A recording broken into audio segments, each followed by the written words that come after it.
సాధారణంగా ఏ సినిమాలో అయినా కానీ యాక్షన్ అయినా, డ్రామా అయినా, థ్రిల్లర్ అయినా ఏ రేంజ్‌లో ఉంటాయో అదే విధంగా కామెడీ అనేది కూడా ఉంటుంది. కానీ ఈ రోజులలో వస్తున్నటువంటి సినిమాలలో కామెడీ అనేది మాత్రం లిమిట్ కంటే ఎక్కువైపోతుంది. రీసెంట్‌గా వచ్చినటువంటి సింగిల్ సినిమా 'శ్రీ విష్ణు' ఏదైతే హీరోగా నటించినటువంటి సినిమాలో ఉద్దేశపూర్వకంగా కేవలం క్రైస్తవులను కించపరచడం విధంగా, అదే విధంగా ఇటు జీసస్‌ని కూడా కించపరిచే విధంగా చేసినటువంటి వ్యాఖ్యలున్నాయి. ఇలాంటి సినిమాలన్నిటిని కూడా బ్యాన్ చేయాలి. మా మనోభావాలు దెబ్బతిన్నాయని క్రైస్తవ సంఘాలన్నీ కూడా ముందుకొచ్చాయి. అంటే ఇప్పుడు ప్రస్తుతం ఏదైతే 'శ్రీ విష్ణు' నటించినటువంటి సింగిల్ సినిమాలో ముఖ్యంగా జీసస్‌నే ఎక్కువ సార్లుగా కించపరిచారు. మా మనోభావాలను దెబ్బతీశారు. సో వీటన్నిటి పైన కూడా ఇలాంటి సినిమాలన్నిటిని కూడా బ్యాన్ చేయాలి. అందులో 'శ్రీ విష్ణువు' మాత్రం ఎక్కువగా బ్యాన్ చేయాలని చెప్పేసి కోరుతున్నారు. అసలు నిజంగానే ఆ సినిమాలలో జీసస్‌ని కించపరిచే విధంగా, అదే విధంగా ఇటు క్రిస్టియన్ కమ్యూనిటీ వాళ్ళ మనోభావాలు దెబ్బతీసే విధంగా ఉన్నాయా అన్న విషయాలన్నిటిని కూడా విశ్లేషించడానికి మనతో పాటు చిట్టిబాబు గారు ఉన్నారు. వారిని అడిగి తెలుసుకుందాం. నమస్తే సార్. సార్, ఇప్పుడు ఏదైతే 'శ్రీ విష్ణు' నటించినటువంటి సింగిల్ సినిమాలో ఎక్కువ శాతంగా ఇటు జీసస్‌ని, అదే విధంగా క్రైస్తవ సంఘాల యొక్క మనోభావాల్ని దెబ్బతీసే విధంగా ఉన్నాయని చెప్పేసి అని అంటున్నారు. అందులో నిజం ఉందంటారా? మొత్తం బోగస్సు. కేవలం పబ్లిసిటీ కోసం. ఆ సింగిల్ సినిమాని ఎవడు పట్టించుకోలే. 'శ్రీ విష్ణు' ఒక హీరో కూడా జనాలు ఎవరు రికగ్నైజ్ ఏదో గాలి సినిమా అది. అది ప్రజల్లో పెద్ద నిలబడలేదు. ఆ ప్రేక్షకులు నిలబడిన సినిమాని ఇంకేదో లేపడానికి బుల్డోజర్‌తో లేపడానికి వాళ్ళ మనుషులతోటే ఒకటి ఇలా కంప్లైంట్ ఇప్పించడం. అది ఎవడో ఆ సినిమా రిలీజ్‌ని ఎవడో పట్టించుకోలే. ఇప్పుడు కొత్తగా దాన్ని ఎవడో అసలు ఆ పాటను పట్టించుకోలే, ఆ సినిమానే పట్టించుకోలే. ఇప్పుడేదో ఆ పాటను పట్టించుకున్నట్టు, అది ఆ పాటను ప్రజల్లో బాగా ప్రబలమైనట్టు, ప్రజలు ఏదో ఫీల్ అయిపోతున్నట్టు, ఎంత క్రియేటెడ్ వీళ్ళ పబ్లిసిటీ కోసం పబ్లిసిటీ స్టంటులు తప్పితే ఏమీ లేదు.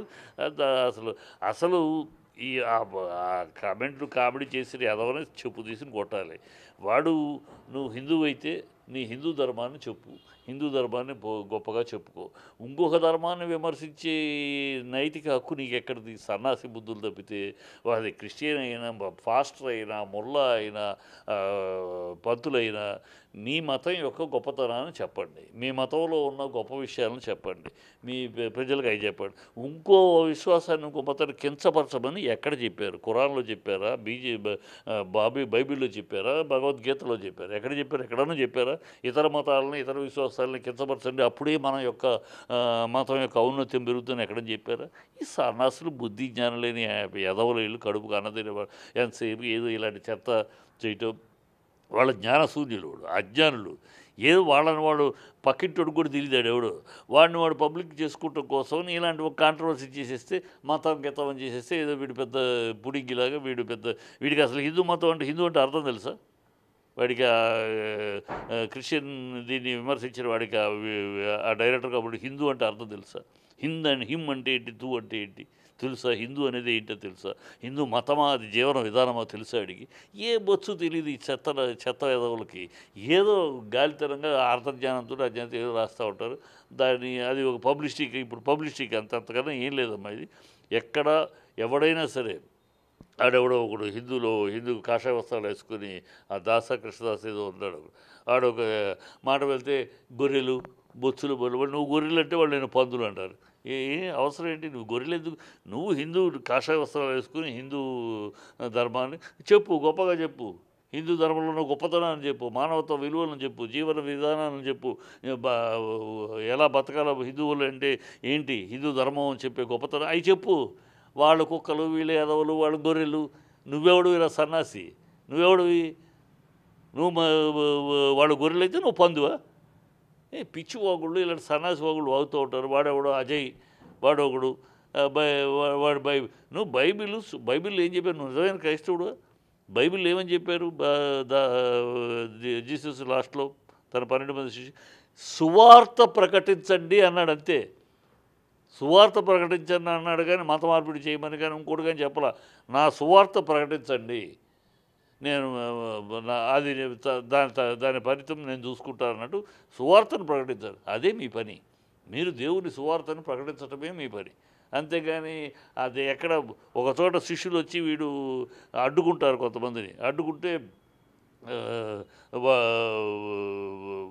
వాడు వచ్చి జీసస్ దగ్గర అడ్డుకుని ఏంటనంటే, జీసస్ అడ్డుకున్నారు ఎందుకని అంటే, వాళ్ళు మనవాళ్ళు కాదండి అంటారు. అప్పుడు జీసస్ ఏమన్నాడు? మనవాడు కాలేకపోయినా సరే వాడు నన్ను విశ్వసించకపోయినా సరే మనకు దూషించినంత వరకు మనవాడే, దూషించినంత వరకు నా మనుషులే, నా జనులే వాళ్ళు అని అంటాడు. మరి బైబిల్లో అలాంటి వార్తలు చదివిన మీకు బుద్ధి జ్ఞానం ఉందా? ఆ? ఎదుటి మతాలని, ఎదుటి విశ్వాసాలని, నీ మతంలో దాని విశ్వాసాలని కించపరిచి మాట్లాడు, ఇలా చెప్పు తీసుకుని కొట్టాలి. నడ్డి రోడ్డు మీద ఈ మతాల మీద ఇతర మతాలని, ఇతర విశ్వాసాలని తప్పు చేసి మాట్లాడే వీళ్ళని ఏ మతం వాడినా నడ్డి రోడ్డు మీద బట్టలు ఉడిది చెప్పు తెగేదా కొట్టాలి. అప్పుడు కానీ ఇలాంటి దౌర్భాగ్యం వల్ల సమాజం అనవసర వాళ్ళలు వీడికి ఏమీ తెలియదు. ఆ వాగే ఎదవులకి ఏమీ తెలియదు. బైబిల్ తెలియదు, ఖురాన్ తెలీదు, భగవద్గీతలు తెలియవు, రామాయణ భాగవతాలు ఏమీ తెలియవు. ఊనే పిచ్చి వాగుడు, పిచ్చి కోతలు, వీధి కుక్క పిచ్చి కుక్క మురిగినట్టు మురుగుతూ ఉంటారు. ఇలా నిజంగా చెప్పు తీసి తనాలి, ఒక్కొక్కటి నడి రోడ్లో నిలబెట్టి తనాలి. మరొక్కసారి ఇంకో మతం గురించి మాట్లాడద్దు. నీ మతం గురించి నువ్వు మాట్లాడు, నీ విశ్వాసాన్ని గురించి చెప్పుకో, అంతే. ఇతర విశ్వాసాల గురించి కించపరిచి మాట్లాడద్దు. నువ్వెవడివి? నీ అంత జ్ఞానివి కాదు, అంత విజ్ఞానివి కాదు, అంత విషయ పరిజ్ఞానం ఉన్నవాడివి కాదు. ఆఫ్టర్ ఆల్ కోన్కేసే గొట్టంగడివి. నీకేం నాలెడ్జ్ ఉందో నువ్వు ఇతర విశ్వాసాల గురించి మాట్లాడుతావు? నీకేం తెలుసని ఊరేదో నోటికి వచ్చింది మాట్లాడటం. ఒకడేమో రాముడు పాయసానికి పుట్టాడు అంటే, వీడేమో జీసస్ అసలు ఎవరికి పుట్టారో తెలీదు, మొగుడు లేకుండా బిడ్డనగా ఉంది. ఇవన్నీ దాని యొక్క అంతర్ధానం ఏంటి? పాయసం రాముడు పుట్టడానికి వెనకాల ఉన్న కథ ఏంటి? దాన్ని ఎందుకు అలా చెప్పారు, ఎందుకు అలా వచ్చింది, అది ఏమన్నా తెలుసా అయితే వీళ్ళకి? అంతర్లీనంగా ఉన్న దాని భావం ఏంటో తెలుసా?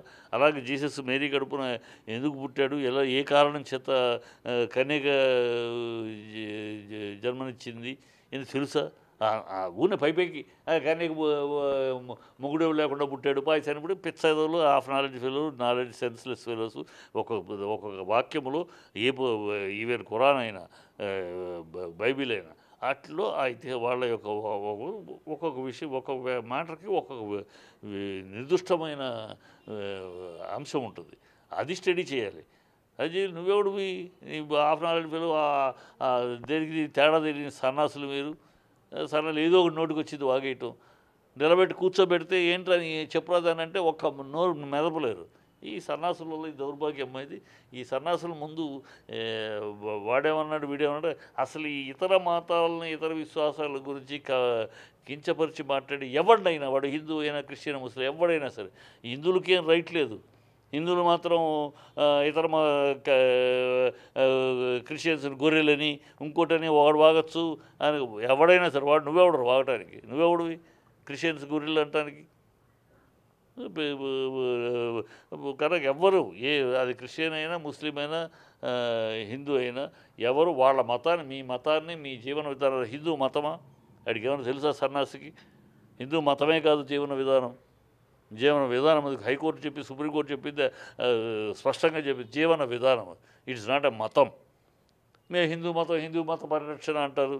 అక్కడే తప్పు. అసలు నాలెడ్జ్ అంతే అర్థమైంది. హిందూ మత పరిరక్షణ అంటంలోనే మీకు హిందూ అంటే తెలీదు, హిందూ అంటే అర్థం తెలీదు. హిందూ మతం అనేది కాదు, అది హిందూ జీవన విధానం అని తెలీదు.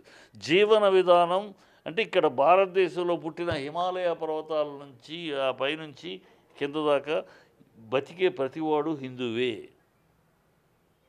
జీవన విధానం ఆ జాగ్రఫీలో పుట్టిన ప్రతివాడు హిందువే. మతం కాదు అది. ఆ జీవన విధానంలో బతికేవాడు అదే హిందూ. హిందూ అంటే అది జీవన విధానం. అవి కూడా తెలియదు వీళ్ళకి. ఊనే ఏదో పిచ్చివాగుడు వాగటం తప్పితే హిందూ అంటే జంజ వేసుకోవాలి. ఇక్కడ హిందువుల్లో ఉంది. ఇప్పుడు మత మార్పులు జరుగుతున్నాయి. మత మార్పులు ఎందుకు జరుగుతున్నాయి? మత మార్పులు నువ్వు కనుక నీ బిడ్డని నీ ఒళ్ళో నువ్వు లాలిస్తే వాడు ఇంకో తల్లి ఒళ్ళోకి వెళ్ళడు కదా. నీలో హిందువుల్లో బ్రాహ్మణ హిందువులు, దళిత హిందువులు, నాన్ బ్రాహ్మణ హిందువులు ఎంతమంది వర్గాలు? ఎన్ని గ్రూపులే మీరు ఇప్పటికీ బ్రాహ్మణ హిందువులు అంటారు. దళితుల్లో కూర్చొని భోంచేస్తారా? చేయరు. దళితుడు కూర్చొని బుధమే చేయేస్తారా? వేయరు. దళితులు పక్కన కూర్చోటానికి అశుద్ధము ఇప్పటికీ ఉన్నాయి. అందరూ ఇప్పటికీ కొంతమంది ఇంకా డిస్టెన్స్. మీరేమో బుధమే చెయ్యరు సాటి మానవుడిని, వాడిని దళితుడు గాను ఇంకోటి గాను చూస్తారు. మరి వాడి బుధమే చేసి వాడి దగ్గరికి వెళ్ళక ఏం చేస్తాడు? సో ఈ మిమ్మల్ని మీరు కరెక్ట్ చేసుకోవాలి. మన నుంచి మన బిడ్డలు మనకు దూరం అవుతారని ఎందుకు దూరం అవుతున్నారు? ఇక్కడ మన బిడ్డలు మనం ఈ ఆదరణ ఇవ్వకపోబట్టి కదా వాడు ఇంకో ఆదరణ దొరికి చోటుకి వెళ్తున్నాడు. సో మనం దాన్ని కరెక్ట్ చేసుకోవాలి. జ్ఞానం మీకు కావాలి. అలాగే క్రిస్టియన్స్ ఏం భగవంతుడు జీసస్ ఏం చెప్పాడు? వెళ్ళండి, డబ్బులు ఇవ్వండి, అవి ఇవ్వండి, మతాలు మార్చమని చెప్పాడా? ఎక్కడన్నా బైబిల్లో అలా చెప్పాడా? ఎక్కడ చెప్పరా? నా వాళ్ళని నేను ఎత్తుక్కుంటానన్నాడు ఆయన. నా జనులు నాకు తెలుసు, నా జనులు నేను తీసుకుంటాను. మీరల్లా చేయవలసింది నా సువార్త ప్రకటించండి అంతే. తర్వాత కార్యక్రమం మీరు అంటున్నారు సువార్త ప్రకటించండి అని మాత్రమే చెప్పాడు బైబుల్లో అని చెప్పి. ఇదే మీరు అన్నటువంటి ఆ పాస్టర్ అజయ్ ఎవరైతే ఉన్నారో ఆయన బైబుల్ని కూడా ఒక అనరాని మాట అన్నాడు. అదేవిధంగా కొంతమంది ఇప్పుడు సోషల్ మీడియాలో చూసుకున్నప్పటికీ కూడా మీరు జీసస్ని నమ్ముకోండి అని చెప్పి కొంతమంది హిందువుల దగ్గరికా లేకపోతే వేరే ఎక్కడికైనా వెళ్ళి కూడా ఇలా ప్రచారం చేస్తున్నారు. అంటే ఇవన్నీ కూడా ఇలాంటి ఎఫెక్ట్కి కారణం అనుకోవచ్చా? అది కదా, వీళ్ళు అర్భకులు. అబ్బా అమ్మ వద్దు వద్దంటే అర్ధరాత్రి అమావాస్య నాడు పుట్టిన అర్భక జాతి ఇది. వీళ్ళు వీళ్ళు వీళ్ళు వీళ్ళ ఆ మతానికి ద్రోహులు తప్పితే, వాళ్ళ మతానికి వాళ్ళు ద్రోహులు తప్పితే ఆ మతానికి ఏమాత్రం ప్రయోజనం లేని సన్నాసులు వీళ్ళు. గాలివాగుళ్ళు అవుతారు తప్పితే వీళ్ళకి ఏమీ తెలియదు. బైబిల్ పట్టుకుని చదివేవాడికి బైబిల్ యొక్క పవిత్రత ఏంటి, గాస్పెల్ వర్డ్ అని ఎందుకన్నారు బైబిల్ని? ఎక్కడన్నా మామూలు సమాజంలో కూడా ఎక్కడ నిజం మాట్లాడితే గాస్పెల్ ట్రూత్ అని అంటారు. ఎందుకంటారు దాన్ని? గాస్పెల్ ట్రూత్ కింద ఎందుకన్నారు? దాని యొక్క ఇది ఏమి తెలియదు వీళ్ళకి. ఉన్నే బైబిలు, సిలువ అని తప్పితే బైబిల్ యొక్క విలువ ఏంటి, బైబిల్లో ఉన్న పరమ సత్యాలేంటి, అలా గీతోపదేశంలో ఉన్న గొప్పతనం ఏంటి, ఖురాన్లో ఉన్న మంచి విశేషాలు ఏంటి, ఇది తెలియ వీళ్ళకి. అంత డెప్త్ ఆఫ్ ఇది లేదు. పైకి వీడు జెండా ఎగరేసుకుంటానికి వీడి పేరు హిందువుల కోసం పరిరక్షణ కోసం పోరాడుతున్న యాదవ ఒకడు అజయ్. ఎవడో అజయ్ సన్నాసి గన్నా ఎవడో నీకు తెలుసు మొన్నదాగా? ఇప్పుడు తెలుసు. అలాగే ఒక సంవత్సరం క్రితం వరకు ఆడున్నాడు కదా, గొర్రెలు అంటూ ఉంటాడు, కాషాయ వస్త్రాలు వేసుకుని. మనోహర్ ఎవరు తెలుసా? వాడికి సంవత్సరం క్రితం వరకు ఈ క్రిస్టియన్స్ తిట్టడం మొదలెట్టిన కాడ నుంచి వాడికి ఒక వర్గం. ఒకళ్ళని తిట్టడం ద్వారా నువ్వు గొప్ప ఏమిటయ్యా? ఒకళ్ళని కించపరచడం ద్వారా నీ మతం గొప్పది, నీ విశ్వాసం గొప్పది అంటాడు బుద్ధి లేని సన్నాసుడు. నీ మతంలో ఉన్న గొప్పతనాన్ని, నీ విశ్వాసంలో ఉన్న గొప్పతనాన్ని చెప్పు. ఒకళ్ళు కించపరచడం, వాళ్ళు ఎదవా కనుక నేను గొప్పడ్డా, వాళ్ళు ఎదవలు నేను గొప్ప, అందువల్ల నేను గొప్పని అవుతాను. ఈ సన్నాసులు ఇలాంటి వాళ్ళంతా దరిద్రుల వల్ల సమాజంలో ఇలాంటి అనవసరపు ఇవి వస్తూ ఉంటాయి. ఇలాంటి వాళ్ళంతా నడువుల్లో చెప్పు తీసి కొట్టాలి. మనం ఏమన్నా కొట్టారు కర్రీ అతను ఒకడు నాస్తికుడు హిందూ దేవుని తిరుగుతూ ఉంటాడు, వాడు నడిపి కొడితే చేతులు ఎత్తేసి దండం పెట్టి కాళ్ళు పట్టుకుని ఇక నేను మళ్ళీ మా దేవుళ్ళ గురించి తిట్టడం ఎందుకు? తిట్టడం ఎందుకు? కొట్టించుకోవడం ఎందుకు? మళ్ళీ క్షమాపణలు చెప్పలేదు. నువ్వు దేవుళ్ళని తిట్టడం ద్వారా ఏమి సాధిస్తున్నావు? ఎవరు మనోభావాలు దెబ్బతీయటం వల్ల నీకు వచ్చే గొప్పదని, నీ మేధస్సు గొప్పది అనుకుంటారా? తిట్టడం గొప్పతనం కాదమ్మా. ఒకళ్ళని విమర్శించడం గొప్ప కాదు. అది మేధాశక్తి అన్నారు. ఈ మొండమొబ్బులు తెలుసుకోవాల్సింది అది. ఒకళ్ళని గొర్రెలు అంటాము, ఒకళ్ళని ఇది అంటాము, తద్వారా వాళ్ళు ఏదో మేధావులు అవుతారు, వాళ్ళు పరిరక్షకులు అవుతారు అంటే వాళ్ళ కర్మ భ్రమ. వాళ్ళు భక్షకులే. ఆ జీవన విధానానికి, హిందూ జీవన విధానానికి, ఆ క్రైస్తవ బోధలకి, అల్లా దీనికి ద్రోహం చేసేవాళ్ళు అవుతారు. వాళ్ళ మతాలకు వాళ్ళు ఏదో మంచి చేస్తున్నారు, ద్రోహం చేస్తున్నారు, అనవసరంగా వైషమ్యాలకు దారితీశారు. వాళ్ళ నడి రోడ్లో నువ్వు అశుద్ధంతో అభిషేకం చేసి ఉమ్ములు వర్షం కురిపించి చెప్పు తెగేదాకా కొట్టాలి ఇలాంటి. అప్పుడే ఇలాంటి బుద్ధులు ఆగుతాయి. సో అంటే ఇప్పుడు మనం జనరల్గా సోషల్ మీడియాలో చూసుకున్నా కానీ ఎక్కడ చూసినా కానీ క్రైస్తవులు అని అంటే మేము నడక లేని వాళ్ళకి నడిపిస్తాము, గుండె జబ్బులు ఉన్న వాళ్ళకి క్యూర్ చేస్తాము, రీసెంట్గా కొత్తగా ఏంటంటే జాబులు కూడా మేము ఇప్పిస్తాము, మీరు అక్కడ అంటే ఏదో అక్కడ స్టేజ్లో ప్రేయర్కి కూర్చున్నప్పుడు లేకపోతే మీటింగ్లో కూర్చున్నప్పుడు పలానా కలర్ డ్రెస్ వేసుకున్న అమ్మాయికి పలానా కలర్ డ్రెస్ వేసుకున్న అబ్బాయికి మీకు జీసస్ జాబ్ ఇచ్చేస్తున్నాడు అని ఇలా అంటే టాలెంట్ మీద లేకున్నా కానీ జాబ్స్ వస్తున్నాయని ఇలా ఒక క్రిస్టియన్స్ మీద అనొద్దమ్మా. అది అందరూ చేస్తున్నారు. జీసస్ అనే కొబ్బరి నూనె పెట్టి ప్రేయర్ చేస్తున్నాం, లేస్తున్నాడు వాళ్ళు చేస్తున్నారు. అలాగే తాయెత్తు కట్టేసి పరిగెడుతున్నారు, డెత్ బెడ్ నుంచి లేచేసారని ముస్లిమ్స్ చేస్తున్నారు దర్గాల్లో. అలాగే హిందువులు స్వాములు ఎన్నో చేస్తారు.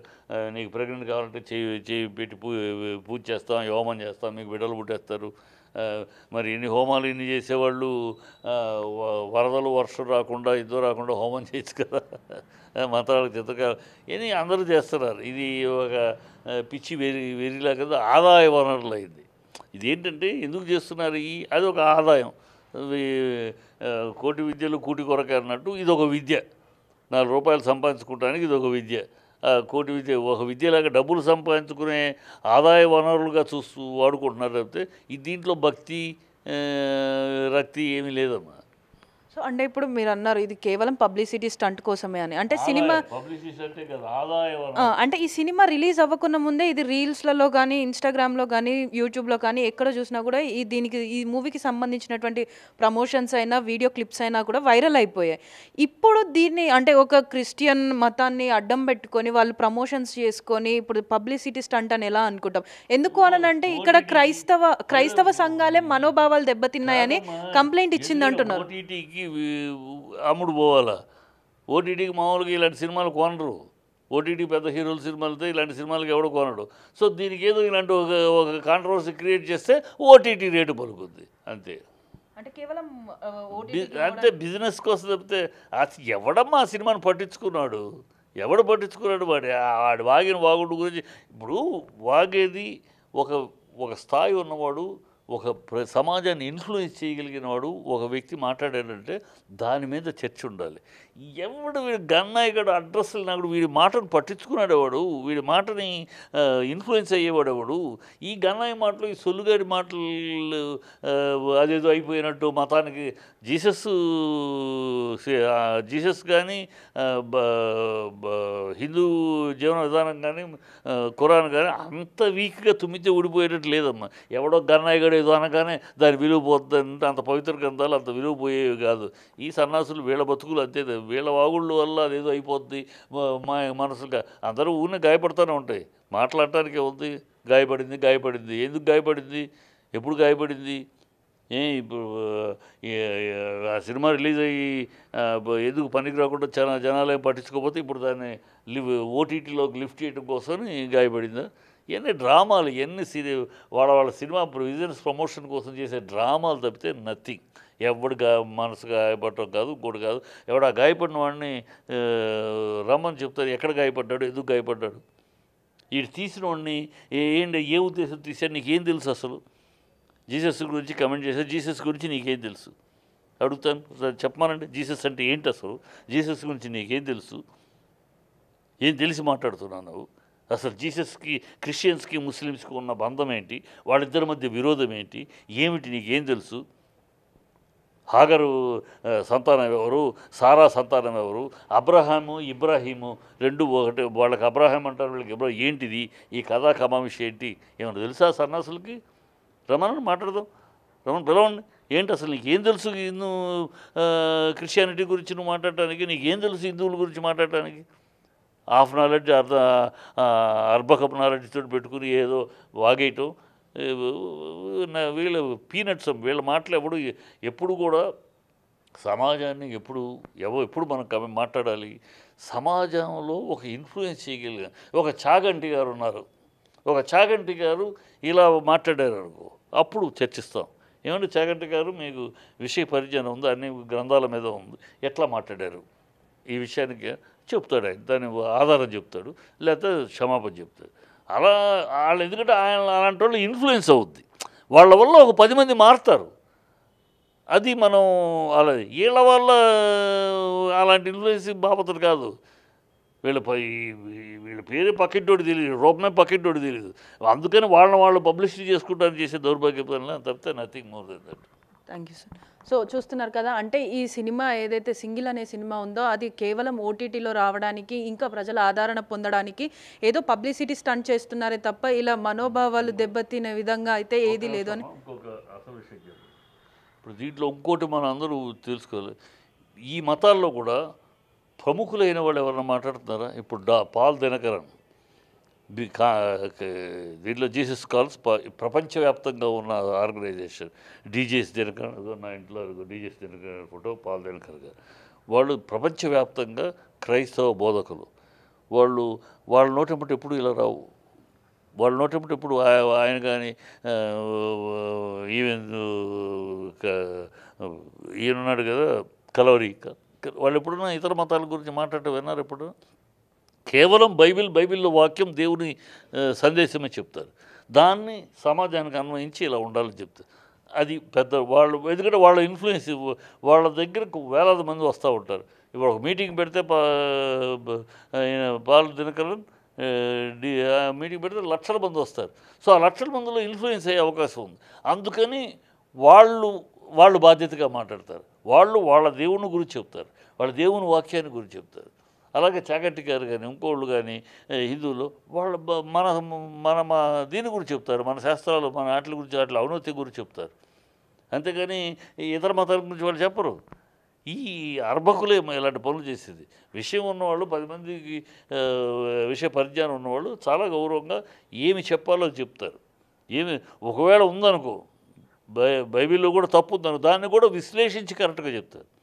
ఇక్కడ బైబిల్లో చెప్పారు కానీ అదే బైబిల్లో మరి ఇలా ఉంది, దీనికి అర్థం ఏంటి అని కూడా అలా కొన్ని సందర్భాలు చర్చ. అది విమర్శ కాదు. అది విమర్శ కాకుండా దానికి జ్ఞాన సంపద కోసం చేసే చర్చ. అలాంటివి చెప్తే వాళ్ళు ఎప్పుడు ఇతర మత విశ్వాసాలు కించపరిచి అవమానపరిచి వీళ్ళలాగా చిల్లరతరంగా చేయరు. నాకు చాలామంది పరిచయం ఉన్నారు. క్రిస్టియన్స్లో పెద్ద పెద్ద నాయకులు, లీడర్స్ పరిచయం ఉన్నారు. హిందువుల్లో చాలామంది పరిచయం ఉన్నారు. ముస్లిమ్స్ కూడా మొల్లాలు చాలామంది నాకు బాగా తెలుసు. ఫోటోలు కూడా ఉంటాయి నా టేబుల్ మీద.